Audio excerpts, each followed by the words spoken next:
Many of us who live with disabilities, we can't work 80 or 90 hours a week, which is what it would take earning $15 and some cents an hour here in Alberta to live above the poverty line.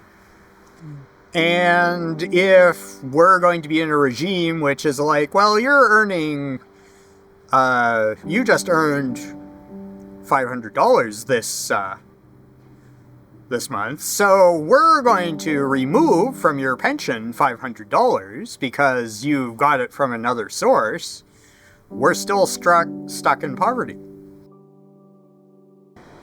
Michael Frost, I myself had the added challenges of being an autistic person and struggling to get any kind of support from places that we in a culture are brought up to look to for support, these being family, friends, civil society groups.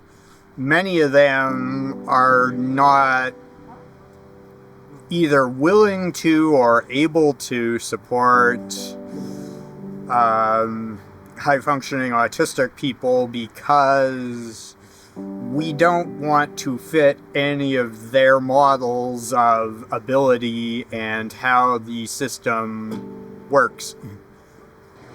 I have come to the role of being an advocate for others and a self-advocate through experiences of being a primary care partner for first my mom and then my dad, who were both living and navigating age-related disabilities, through living on my own now that my dad passed away and living in the space that he and I moved into before we moved him into an assisted living facility is teaching me a lot about things that the deficits that make living in the community I am living in challenging on a daily basis.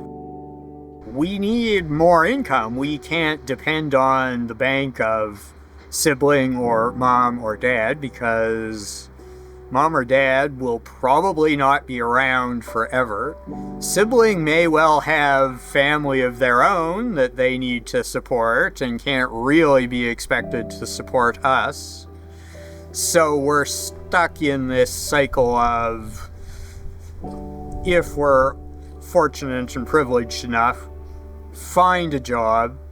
Job works out just long enough that we get to a point where we meet the annual earnings threshold, not just the monthly earnings threshold. So then the disability pension, like AISH, will say, you have successfully, for this many months, demonstrated to us that you're regularly earning $2,200 a month. You don't need our pension anymore. We're going to transfer you to this other program. And then, okay, so life is good. We get transferred to that other program. Then 3 months later, it's like, sorry, we no longer have a role for you in this position. Your position is now bye-bye.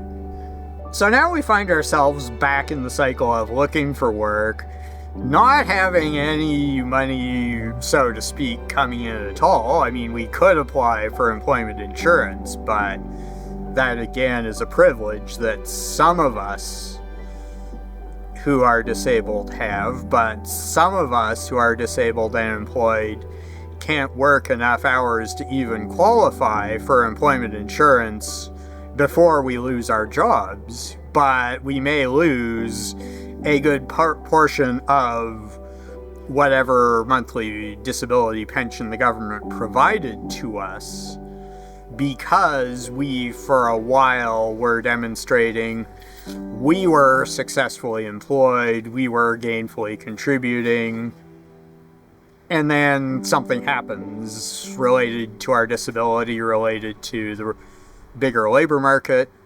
This is again where I dream of a guaranteed minimum monthly income, which would be tested on disability and then renewed every year through filing your income taxes.